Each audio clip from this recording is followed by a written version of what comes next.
ইনবক্সে অথবা online platform ব্যবহার করে আপনাকে কি কেউ ব্ল্যাকমেইল করছে বা হুমকি দিচ্ছে, তাহলে অপরাধীর ভয়ে প্রমাণ মুছে ফেলবেন না অথবা আইডি ডিঅ্যাক্টিভেট করবেন না বা চ্যাট হিস্ট্রি ডিলিট করবেন না।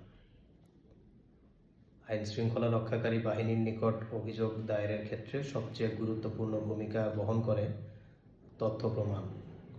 অতএব অপরাধীকে ভয় না পেয়ে আইনের দ্বারস্থ হন। আপনি সর্বপ্রথম আপনার যে কমেন্ট অথবা ইনবক্সের মেসেজ যেভাবে আপনাকে ব্ল্যাকমেইল করছে বা থ্রেট দিচ্ছে, যথাযথ প্রমাণটি যথাযথভাবে সংরক্ষণ করুন। সেটি স্ক্রিনশট নিতে পারেন বা কোনো ছবি ভিডিও প্রেরণ করে থাকলে স্ক্রিনশটের পাশাপাশি সেটি সেভ করে রাখতে পারেন। যেই আইডি থেকে আপনাকে থ্রেট দিচ্ছে বা ব্ল্যাকমেইল করছে, আইডির লিঙ্ক অর্থাৎ ইউআরএলটি অবশ্যই কপি করবেন এবং সর্বপ্রথম নিকটস্থ থানায় গিয়ে একটি সাধারণ ডায়েরি করবেন অর্থাৎ জিডি করবেন।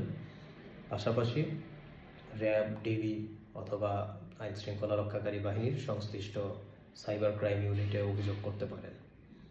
অপরাধীকে কখনোই ভয় পাবেন না। নিজে এবং পরিবারকে নিরাপদ রাখতে ভিডিওটি সকলে শেয়ার করুন।